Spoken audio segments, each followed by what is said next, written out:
I have 3 slides I would like to quickly run through just to offer some context, and then we'll throw some framing questions up for our panelists, and then we'll go in order as we have here Dr. Martinez, Ingeniero Rodan, Montserrat Ramiro, I said Montserrat, and Mario and Carlos Garcia. Alexis, how are we doing? Can I move the slides? Clearly, I can't. You There should we have go. control All right. slides now. I'll Thank keep you. monitoring back here. Well, Technical like support. I said, I just want to quickly run through 3 slides, and I know a lot of this is something that everyone knows, but as a way of introduction and as a way of the context for this, let me begin by underscoring that Mexico has one of the world's largest shale gas resource bases, which could support increased natural gas reserves in production. And on the right-hand side, I'm sure everyone is familiar with the famous U.S. Energy Information Administration's assessment of world shale gas resources from, this is the updated version from 2013. And according to the EIA study, and as you see in the yellow, the highlighted bar, in 6th place in the list of top 10 countries with technically recoverable shale gas resources, Mexico is listed with an estimated 545 trillion cubic feet of shale gas. On the left-hand side, and again, this is from the EIA report, but I want to just point out in terms of the context we're talking about for the discussion, we're really talking about the areas geographically in the Northeast and East Central regions of the country, largely in the border states of Coahuila, Tamaulipas, but also Nuevo León and Veracruz. As many of you know, and as Lewis Energy knows intimately, the Burgos Basin is a very important resource basin. It figures in this analysis of shale, and if you can see my red highlighter, I'm just sort of dragging across where we're going to focus some of our discussion today in these border states, but also some of the other states where the EIA has assessed some of the potential resources. And of course, the big thing, and I don't know if you can read this, but this is the Eagle Ford shale gas play. And so obviously one of the biggest things we want to talk about is, well, there's the border between Texas and Mexico. So we want to get into what does this mean on the other side of the border. And then let me move the slide forward.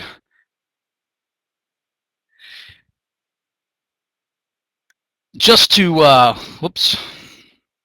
quickly emphasize another piece of the discussion, or another element that we want to take into consideration for our panel discussion today, and that is that the exports of natural gas from the United States have doubled in the last 3 to 4 years and are going to, according to estimates, double again in another 3 to 4 years.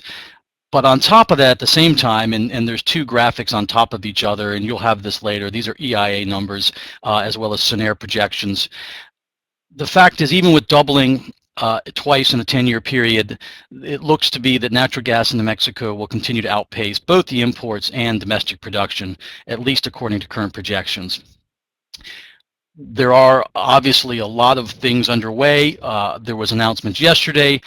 In April, there were the announcements regarding the Mexico infrastructure plan, 5 new gas pipelines. These are largely the pipelines in red, the CFE pipelines on the left-hand side of this graphic. The right-hand side, the green pipeline, is the Las Ramones, the 1 and 2. The point here is to take into account the increase in infrastructure that's being developed by the government of Mexico, by CFE and Pemex, to improve U.S.-Mexico natural gas interconnection, but really the exportation and that doubling of exports from the United States to Mexico. So those are some of the 32,000-foot issues. The resource base, the potential, where it is geographically, what's happening in terms of infrastructure, what's happening in terms of supply and demand, that I wanted to lay out and then invite our panelists, our experts here, to share their unique perspectives. And we really are thrilled because we have two experts from the National Hydrocarbons Commission who are intimately involved with everything that's going on in Mexico in terms of shale and unconventional resources. We have somebody from a think tank in Mexico that's intimately involved on the environment, and we have somebody from the industry who has not only operated in Mexico but has operated on the U.S. on the Texas side. So without any further ado, I'm going to as the slide says here, and our panelists have all received these framing questions in advance. Well, they were there. Let's go back. There they are.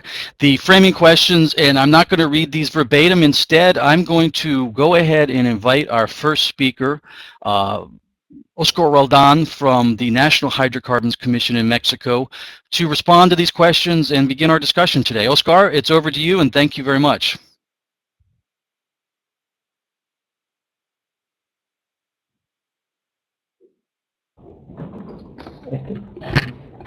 Thank you, Jeremy. Hello, everybody. Thank you very much for the invitation. It's a pleasure for us to share these thoughts with you.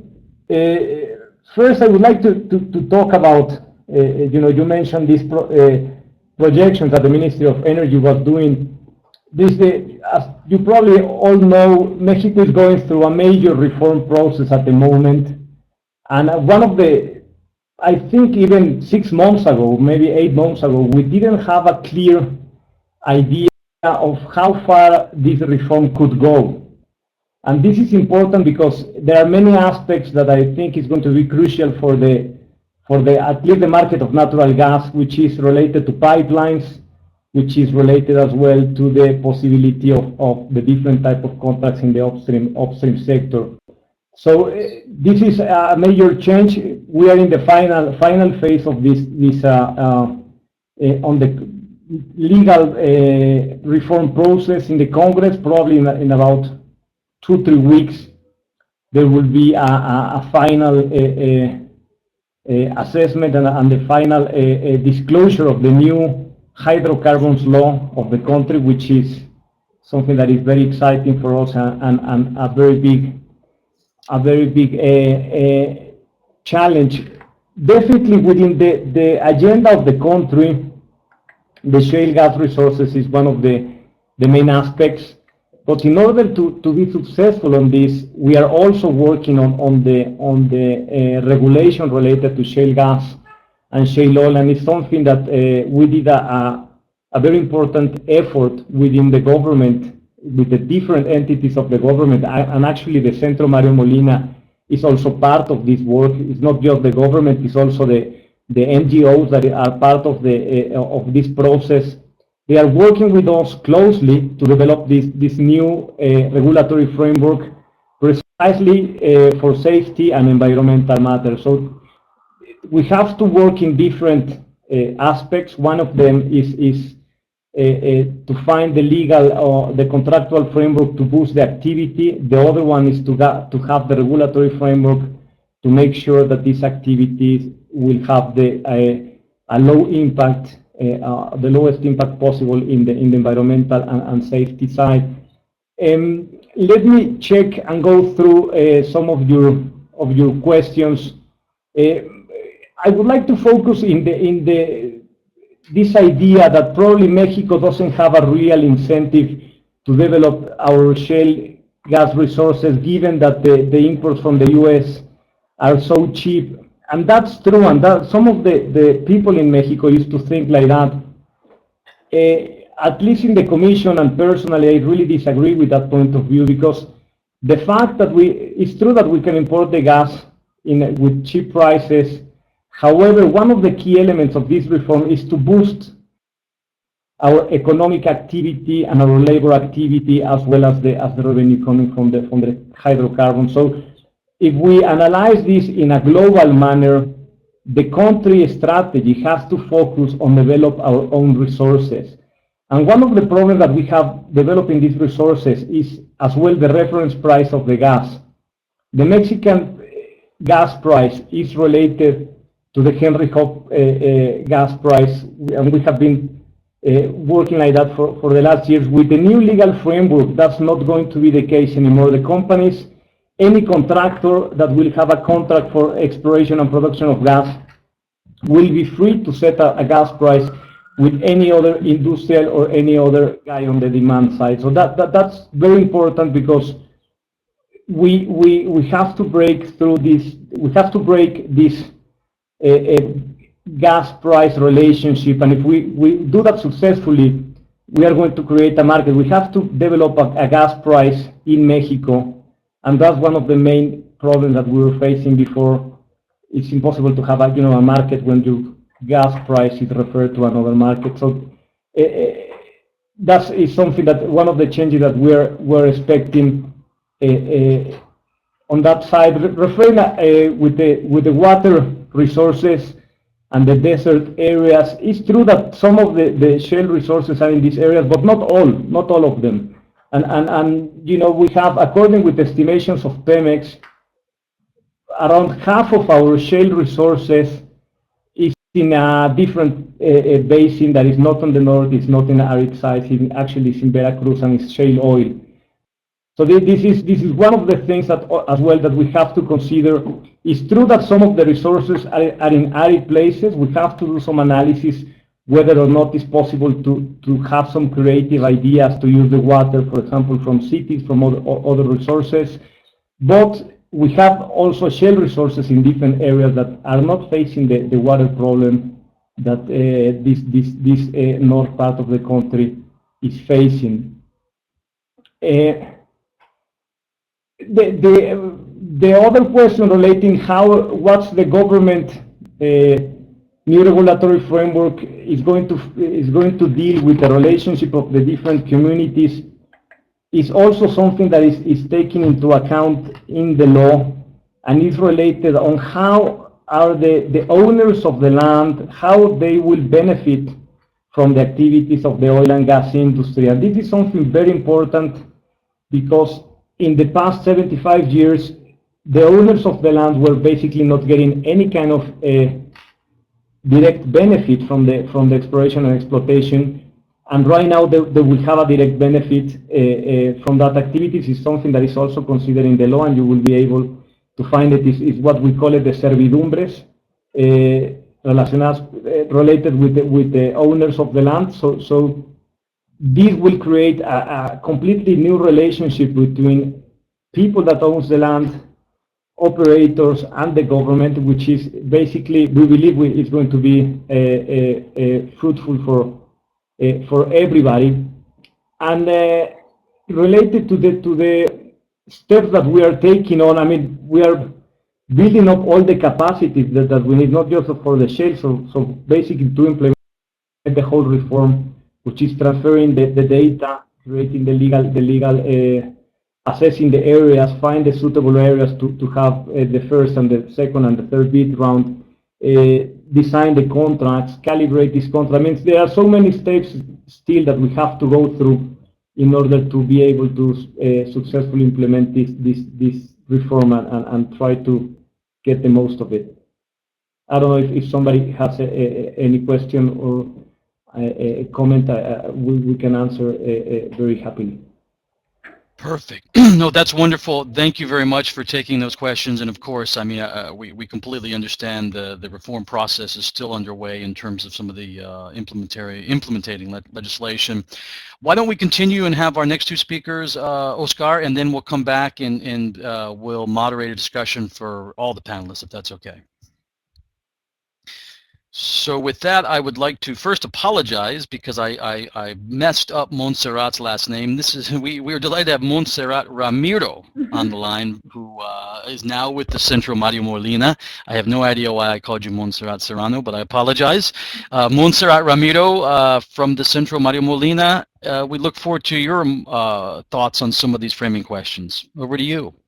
Okay, well, I think from an environmental point, since everything is to be defined in the next couple of weeks or months, or I mean, it's everything is going to be set up for the shale, for the unconventionals in Mexico, and I do believe there's a lot of interest to develop them nationally. So, but from an environmental point, I think there's not a consensus of what all the impacts are. So certain countries have bans on production, and some have been pretty successful doing it, as has been the case in Texas. So I think what we need to focus on is really technology. Technology has improved many of the issues that were perceived harmful or damaging at the very beginning of this thing, since it's been relatively a short period of time. I mean, 5 or 6 years since this has been going on as a mainstream activity. So I think if we need to focus on an issue, a specific issue, say water usage, I think it's a very good example of how technology has evolved. And now we have very different standards for water usage than at the very beginning of this whole boom. So I think focusing on technology will be very important. Then, and this all boils down to regulation and enforcement, particularly enforcement. So I think if we end up having a very robust regulation scheme or framework that can also be enforced, I think shale resources will be able to be developed in a responsible way. So everything has to do, the main issues of these things will be the beefing up of the regulators, the developing and adopting of good regulations and standards that can be either enforced by the authorities and complied by the companies. So I think that is going to be very important. And then obviously, Santa Maria has been saying that a baseline is crucial. That building and coming up with a baseline prior to all work will be crucial to really be sure that all the production in these areas will be done in that we're not damaging the environment and being able to sort of come up with solutions to whatever happens. A baseline is crucial. And then there's a lot of different initiatives that have been going on in the US, like the Sustainable Shale Initiative, that has a lot of regulations that Mexico could adopt. And instead of it being something that is optional, it could be sort of a standard. And I think it will be very, very useful for all the agencies to look into all these kinds of initiatives. And then obviously the power to enforce these regulations and laws and standards will be crucial, not only in terms of the environment itself, but to the investors and the general public to have sort of this notion that things are happening and things are happening in a good way. And that relates to another crucial issue, which is information. And how do you come about with information being readily available to the general public that provides this transparency aura to this whole issue that is quite controversial? And I think it will only stop being controversial once we have a transparent and an open way of dealing with these new technologies. And I think that will be about that on my end. Excellent, excellent. I've noticed neither of our two panelists have referred to the very last question on the list, which I guess I should have left, as Alexis had it, as the very first question on the list. But with that, I'll instead pass, before we get back into that during the conversation, I will invite Carlos Garcia from Lewis Energy, International Business Development Manager at Lewis Energy, to respond. And thank you very much, Montserrat, for your comments. I'm sure we'll come back to a couple of those points, especially I think your comment about the baseline is something very interesting, as well as, you know, the focus on technology. So Carlos Garcia, over to you. Look forward to your comments. Great. I'm hoping everybody can hear me okay. I hear you loud and clear. Sounds great. Okay, fantastic. You know, as you mentioned, you know, Lewis Energy, we've been operating in Mexico for about 10 years under one of the multiple service contracts in Pemex, and we actually have been involved in the development of the first Eagle Ford shale wells in Mexico, one being in the dry gas window and a handful more in the condensate and natural gas window.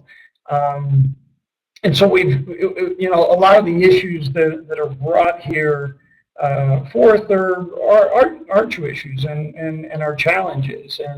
And I think that, you know, if I jump down, since you said nobody really touched that last point about the large challenges or that appear to be big challenges is the shale play development a long way away. Is it going to deter foreign investors to come in?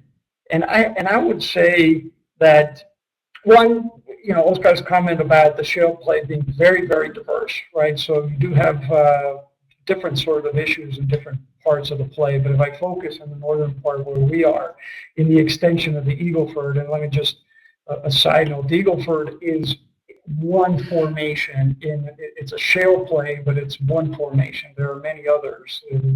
The Edwards, there's the Pimienta, La Casita. There's other shale or non-conventional plays in Mexico that spread throughout the region that you noticed. But I think that if the legal framework is done correctly, which the steps being taken with the new laws being run through the Congress are going definitely in the right direction. The regulations are established in such a way that what's important with the regulations is that they're established from a point of knowledge, so that the regulations aren't done from a point of fear or misinformation or misperception. And my belief is that that's not the way we're going in Mexico, because you do have a regulator that is getting knee deep into all potential issues to really understand what the risk is, so that the regulations are done properly. They're done to mitigate the true risks of developing the shale play, and then the enforcement is there, because obviously we have irresponsible operators who can have problems, so that's going to be an issue. With regards to the other problems, the water issue, I agree with Montserrat. The Eagle Ford or the shale play development is really a technology-driven play. The advancements of technology were the ones that really opened up the door to even accessing this formation. I mean, the geologists have known it's been there forever, but it's been the advancement of technology that one allowed us to access it. And through the years and the technology advancements have allowed us to get better and better and better and much more efficient, both in terms of time of execution. I think that when we first drilled our first Eagle Ford well, it took us 45 or 50 days to drill it. Now it takes us 14, 15 days.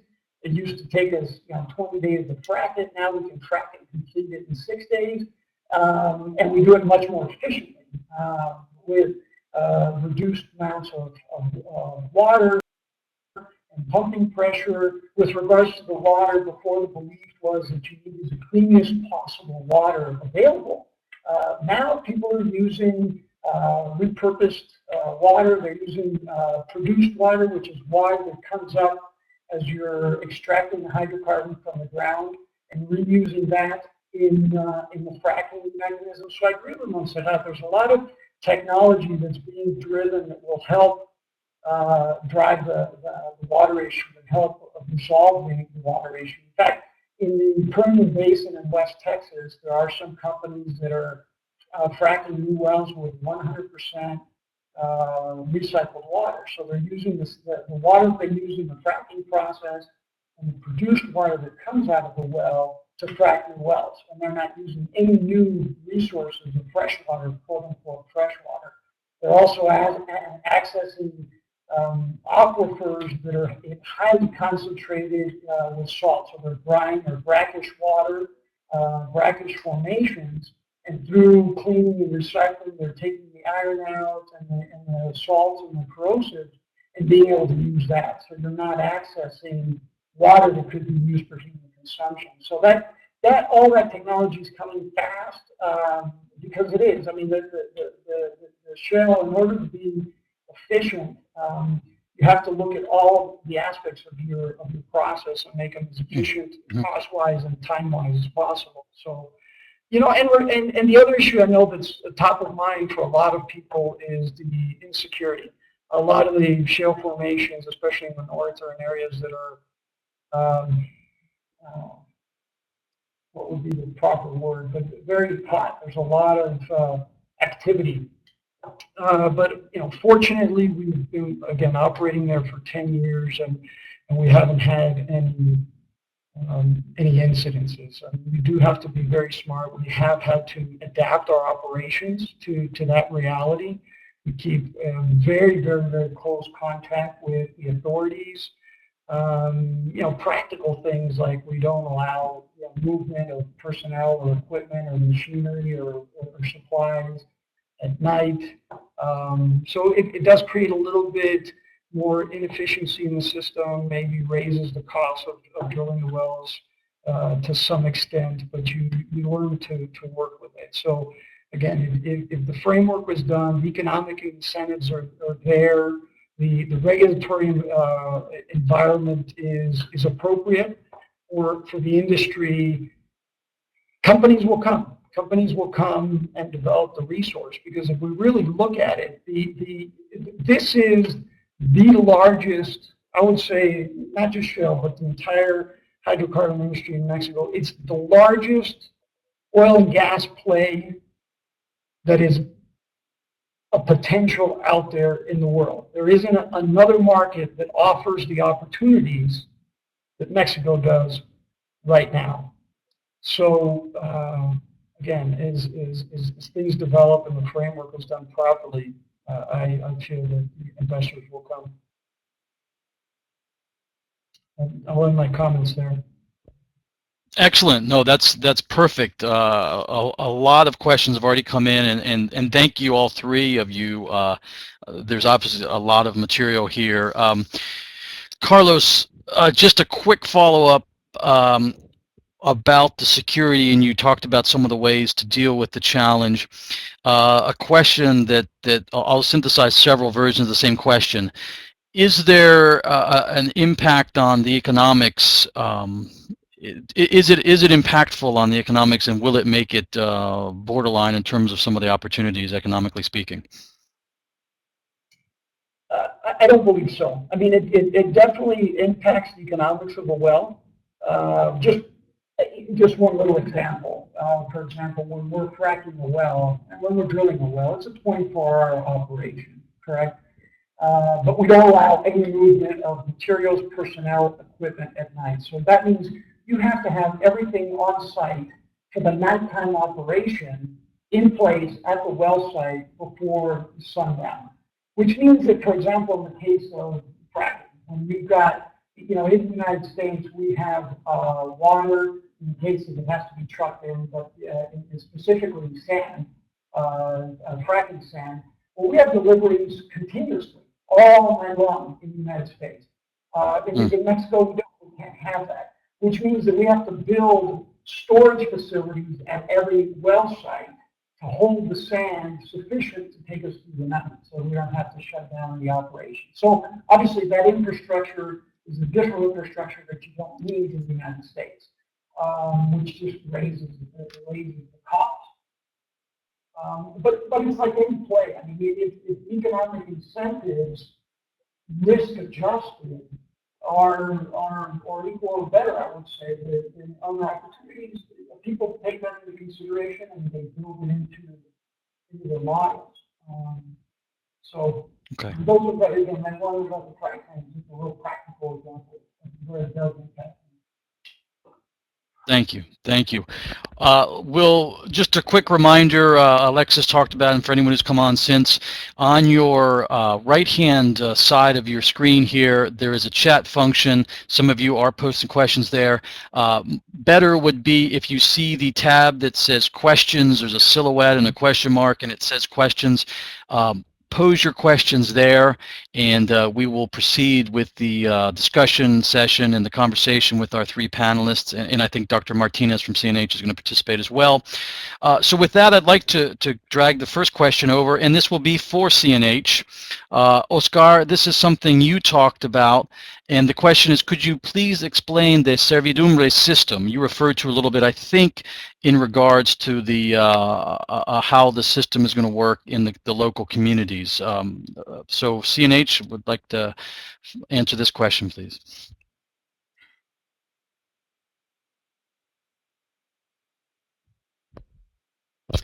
Oscar, are you there?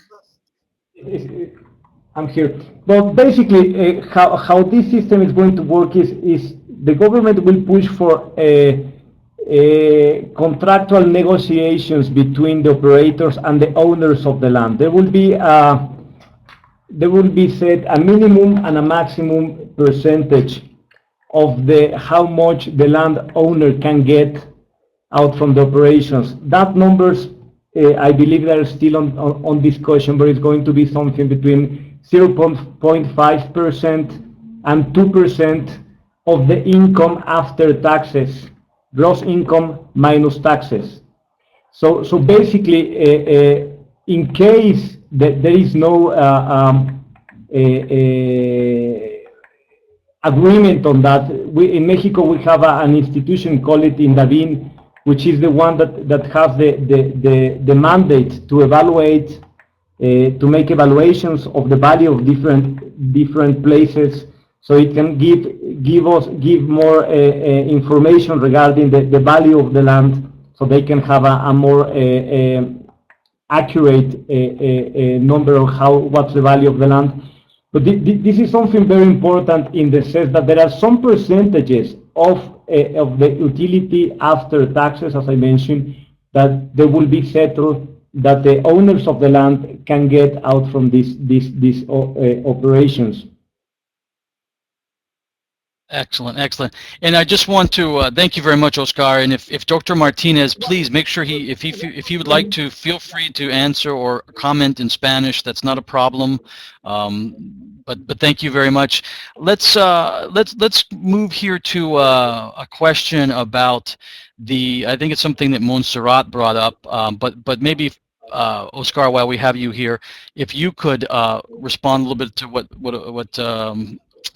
Montserrat talked about in terms of a baseline before any of the production or any of this activity ramps up. Is the Mexican government developing an environmental baseline to evaluate shale's impact? Yeah, thank you, Jeremy. Just one thing before going to this question. Absolutely. In the law of hydrocarbons, in the article 100, chapter 4, you can read exactly how is the process settled for these servidumbres. So the law is already public. You can download it from the web in the Senate web page from the Mexican Congress. So in there you can read exactly the process that these servidumbres will follow up. Could you repeat? Regarding with the second, yeah, is the law of hydrocarbons, article 100, chapter 4. Thank you. Del uso y ocupación superficial is the name of the chapter. Coming to the second question, yeah, definitely in the government we are considering about getting a baseline before these operations are taking place. That's is something that we actually discuss in many meetings with the Centro Mario Molina, and is definitely a very good practice that we'll put in place, and most probably we'll doing a follow-up of these baselines in a public way that people can actually download it or check that on the web-based part of the projects that we have. Thank you. Montserrat, could you add a little bit to some of the thoughts you had shared earlier on this question and what you at the Centro Mario Molina are doing?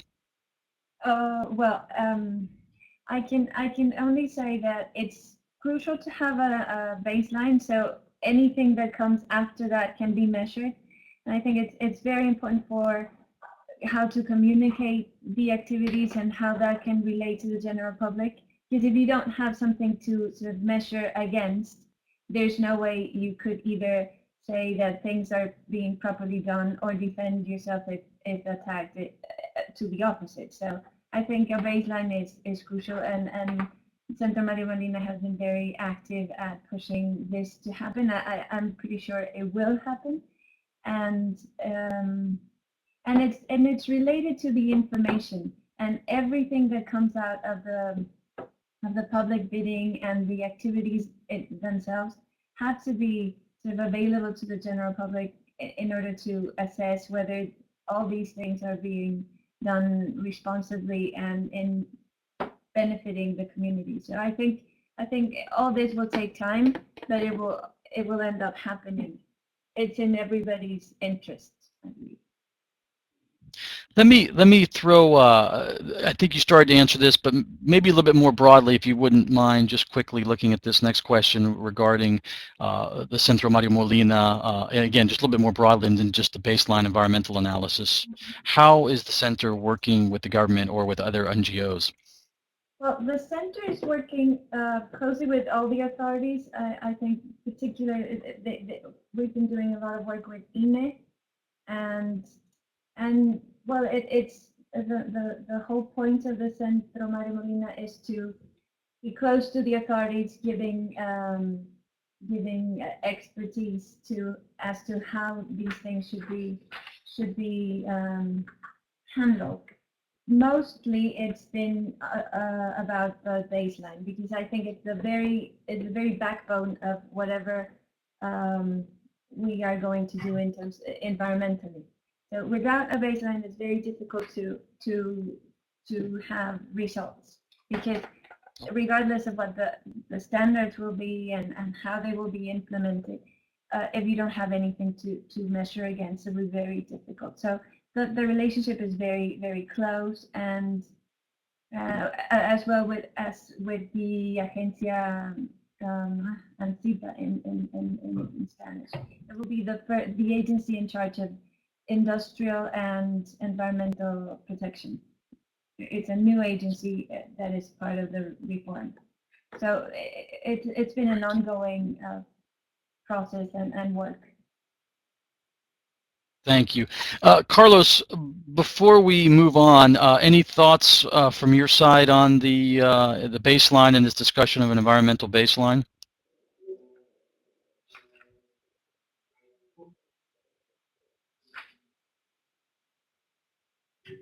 Carlos Garcia, are you still in line with us? Yep. Yeah, I'm here. Can you hear me? Yep, got you now. Yep. Yep. Okay. So yeah, no, I think it's a very, very good idea, because then you know, if there's no way, if you don't start with that, then it's very difficult to measure in any intelligent way an impact that these operations can have on the environment. So I fully support that, and you know, and I know that from an industry standpoint, ourselves in particular are very interested in collaborating in any way with the authorities. I know that, you know, I've had a lot of meetings with Nestor and the Secretary of Energy to offer up our expertise and our experiences. Again, because what I think is important is that, you know, once we establish this baseline and then we establish regulations, but establish the regulations with a really, you know, truly understanding where the risks are, and we focus on those, and that's what we monitor. So I really fully support it. Excellent. Thank you. If I can add. Yes, go ahead, Montserrat. I think most of the impacts will be in terms of water, air, soils, and other sort of human health issues. So the baseline will be related to all that, and there are pretty sort of very, very common approaches to that.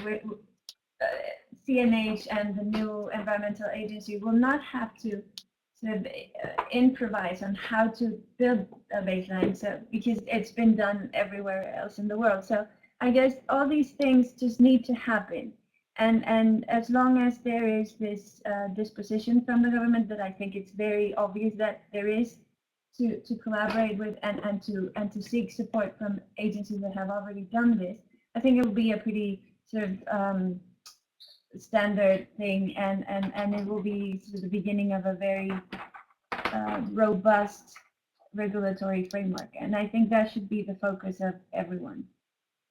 Then you have the investors will have some certainty, and the general public will have certainty. So it all will build on that. Excellent. That is the very basis of the whole thing. No, it's excellent points. Thank you very much. And I think obviously with the participation of CNH on this call, we see the disposition of the government to be part of any kind of dialogue. Let me throw this up on the screen for Carlos and maybe you as well, Montserrat. Carlos, I think you did talk about this a little bit. If you could respond a little bit more, and then Montserrat, you just got done talking about some of the global lessons that can be drawn. So I'd like to first have Carlos and then have both of you respond to this a little bit, both in terms of the opportunity and perhaps where it's been done elsewhere. Carlos, if you don't mind going first. With regards to the question I see up there is, can fracking be done with salty water? Is that the question? Or? Yeah, I'm sorry, I didn't read it. Yes, I'm sorry, I didn't read it out loud. Yes, correct. Yes, correct. I dragged down the screen and didn't read it. Yes, sir. Yeah. Yes. I mean, I guess the short answer is yes, but you can't use it directly. You do have to do some cleaning of it. Again, there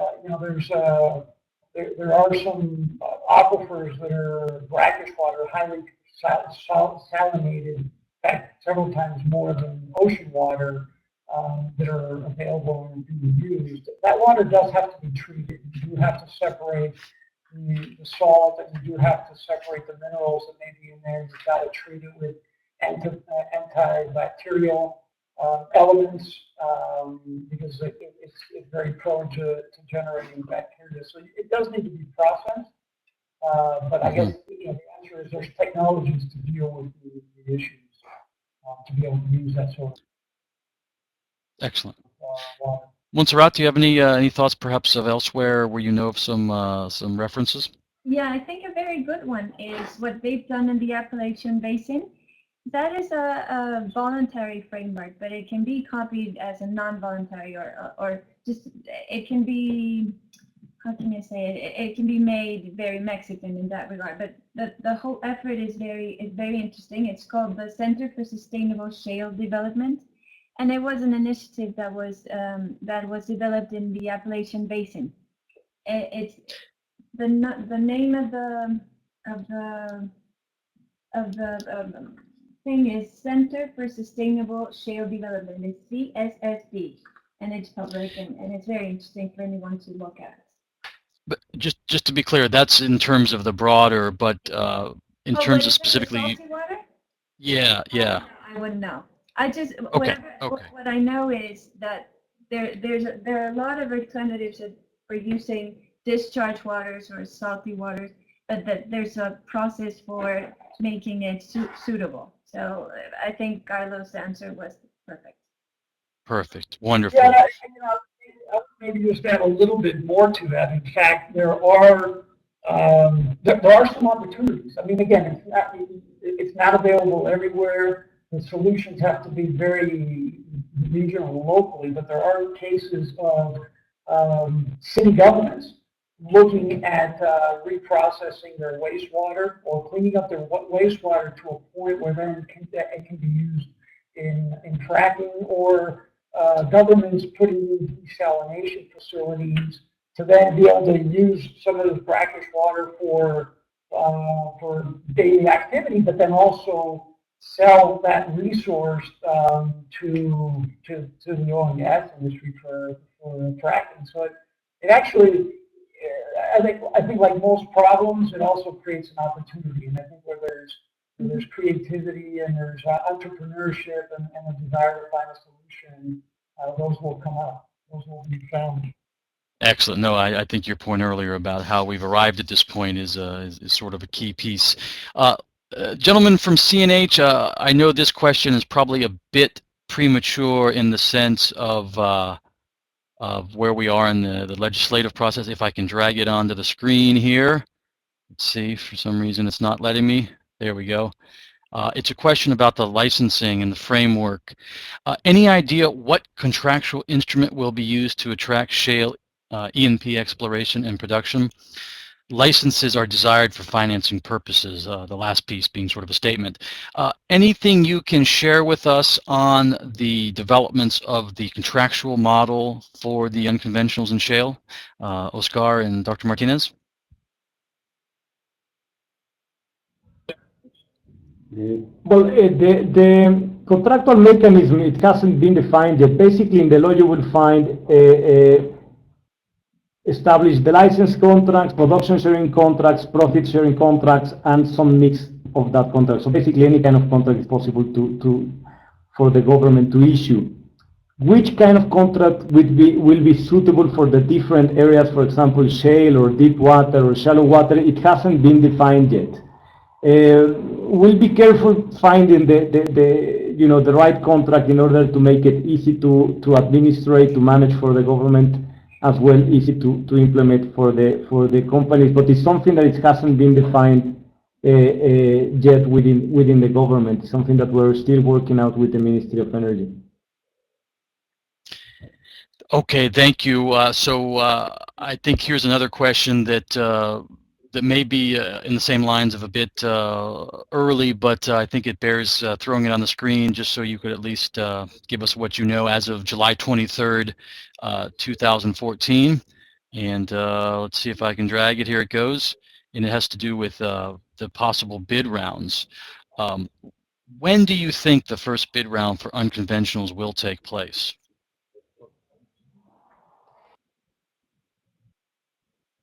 Conventionals will be part of the first bid round. The first bid round, you will find some kind of different areas. It will be a mix of different areas, and we believe there will be some areas for unconventionals. And the first bid round will certainly take place the next year.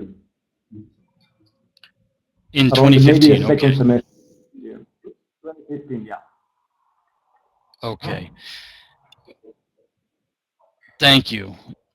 Let me, here's a question that's a bit of a change of pace, but gets into, I think, some of the, a longer term horizon, and as we talk about some of the incentives and some of the outlooks based upon the potential of Mexico. How interested is Mexico in LNG exports down the road? I guess, well, I think throw that over to Oscar. Yeah, sorry.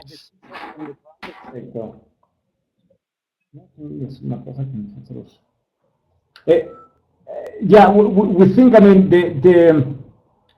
as the market starts evolving, and you know, we first of all, we have to be self-sufficient in consumption of natural gas to be thinking in exporting the natural gas. But I think it's something that is going to be driven by the market and as well by the hydrocarbon policy. But it's something that will probably take place in very mid-term, I would say. But you embrace the optimism that's in the question, of course. The idea that of export potential, wonderful. Let me. We've got about 5 minutes left, and I want to follow up. There's a question here to follow up on the bid rounds. Let me let's pose this one first. And again, Oscar and CNH, this would be for you in terms of a 5-year. Is CNH Scenario developing a 5-year plan to know what areas will be offered in consequent rounds? Yeah, exactly. One of the ideas, and it's also that something that you will see in the law, is that we propose a 5-year plan for the next 5 bid rounds to the Ministry of Energy, and the Ministry of Energy will do that public. The idea is to give some feedback to the market of where we are thinking that we are going to move on. This will help us also to boost the market of companies of geophysics, so they can come and take the right data and help us to develop the industry. But yeah, it's something that is actually established in the law. Okay, wonderful. And in terms of, I think there's a question here, but I think you commented on the focus of round one But I'm not sure. Perhaps you could, if you don't mind, just sort of repeating what you said. I think it might have gotten broken up a little bit in terms of what the first bid round will focus on, and especially as to inclusion of unconventional resources, what the main focus of round one should be or would be. I think the first bid round will have different areas, and one of them is unconventional. It is considered unconventional, but you will also see deep water and other areas. I mean, the idea is we have to find the right mix of areas as well that is going to be suitable for the hydrocarbons policy purpose. Okay, excellent.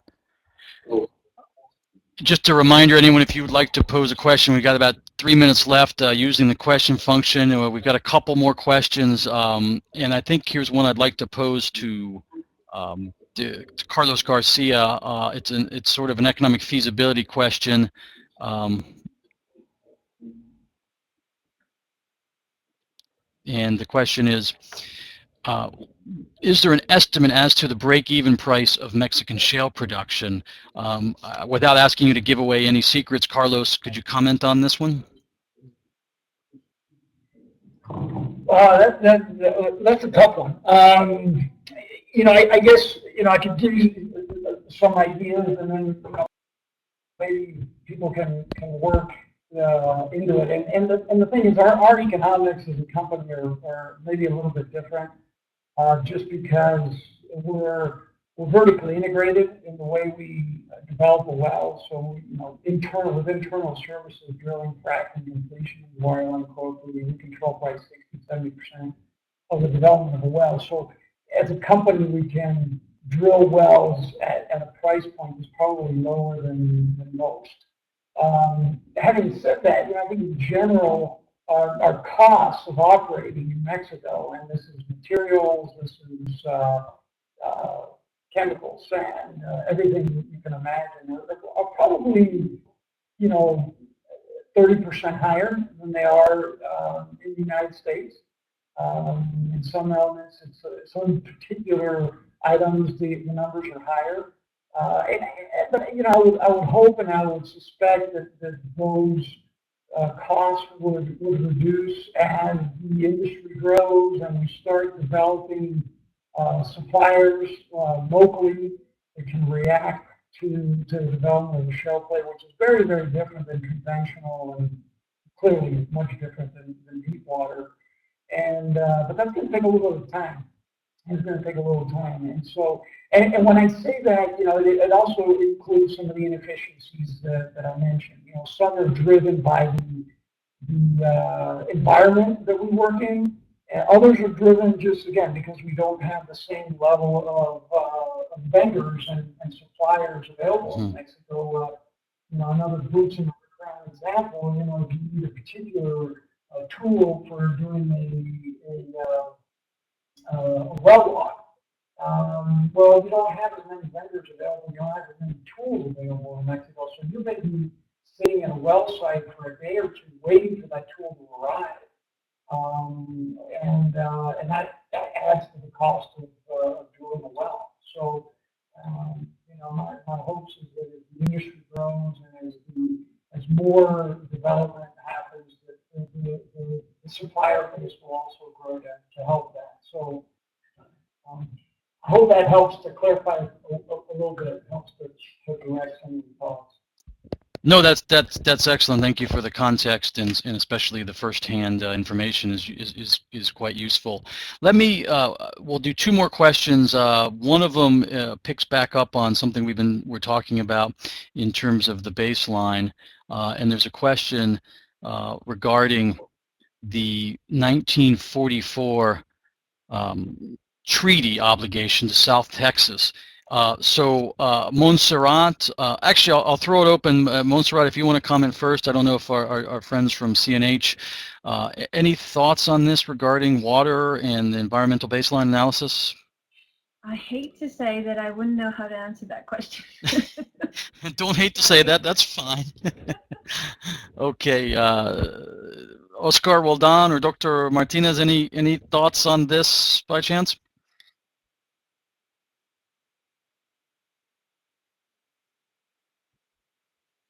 the Mexico's 1944 water treaty obligation to South Texas. I mean, it's something that we probably have to consult with the Comisión Nacional del Agua about this treaty, but Fair enough. Fair enough. Let's wrap up with stay on the line, Oscar and Dr. Martinez. I want to end with there's a very specific question. You talked about some of the data. You talked about some of the as part of the bidding process. So the question that we'll wrap up with. Unless I'll also give you everyone the chance to make some final comments. But let's in terms of the questions, Oscar, if you could respond to when do you think technical data will be available for companies to analyze? Probably we believe that in the first 3 months of next year there will be some data already available and probably around March, April. Perfect. Thank you very much.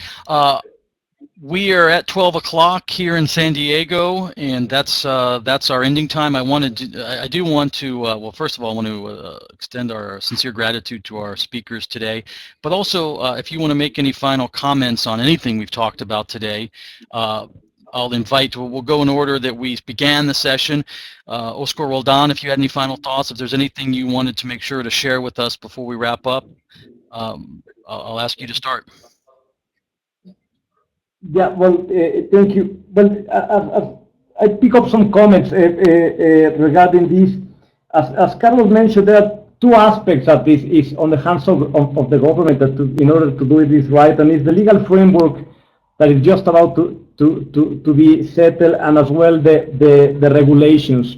On the regulatory side, we have been in touch with all the different bodies that are involved in this. Also with the Sustainable Shale Gas Initiative, we had a meeting with them coordinated by the Centro Mario Molina in the 22 of April.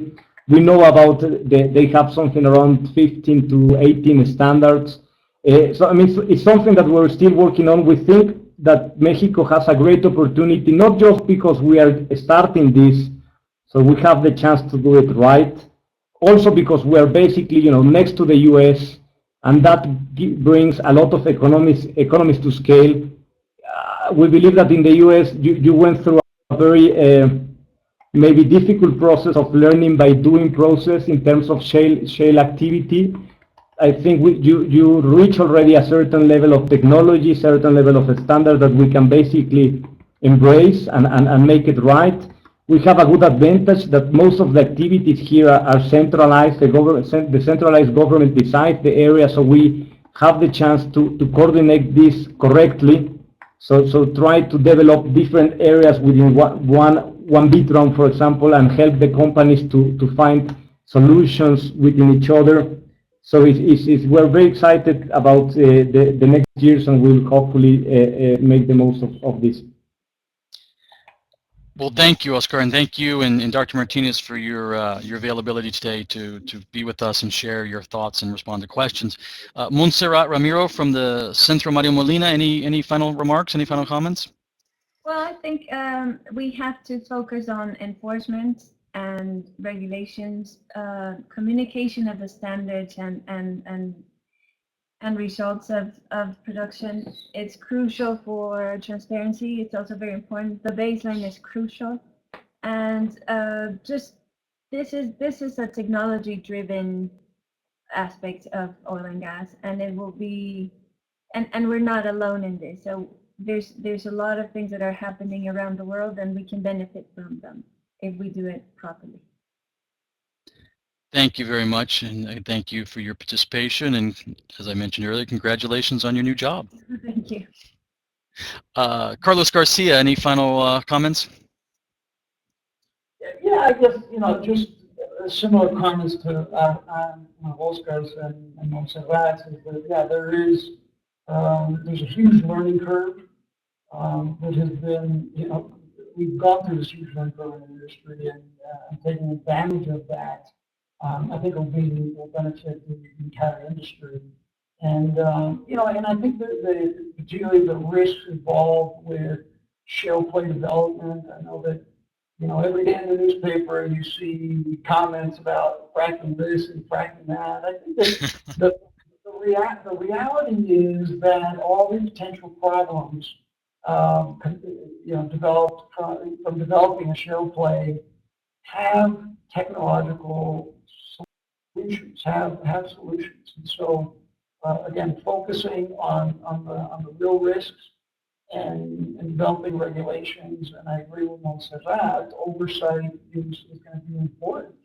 And I sympathize with the workload and the responsibility that's going to be placed on the CNH and the newly created agency, or the soon to be created HSE agency in Mexico.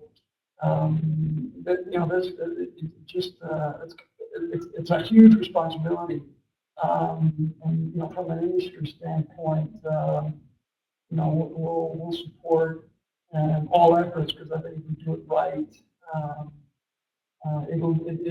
the potential, not just for the development of resource, but really maybe get a little philosophical, but I think that it has the potential to really transform the Mexican economy. And you know, so the opportunity is there. And one last comment, and where we've seen successes is when you have you know, governments, industry, and NGOs working in collaboration. That's when you really get the best results. I mean, you know, there's a lot of examples. A very usual example is the Eagle Ford Consortium in South Texas that brings together government, educational institutions, NGOs, and the industry, and they work together to solve problems that arise from the development of Eagle Ford, or a shale play development, especially if it ramps up as quickly as it did in South Texas and other areas. So, all in there. Perfect. No, thank you. And boy, I think you're absolutely right. The dialogue between NGOs, private industry, and the government is crucial, and we saw that here on our extremely fast-moving 1-hour discussion. Thank you all very much. All our speakers. I think we did indeed begin to separate some fact from fiction in this shale debate, or as much as we could possibly do in 1 hour. Thank you, CNH, Oscar Roldan, Dr. Martinez, Montserrat Ramiro, and Carlos Garcia. And on your screen, just quickly, hope to see many of you at our upcoming energy programs in Lima in August, in Colombia in September. We're going to be doing something in Washington, D.C. October 1st, and then as we all watch the transformation of Mexico's energy sector, we hope to have a high-level discussion of the latest news in Mexico City on December 3rd.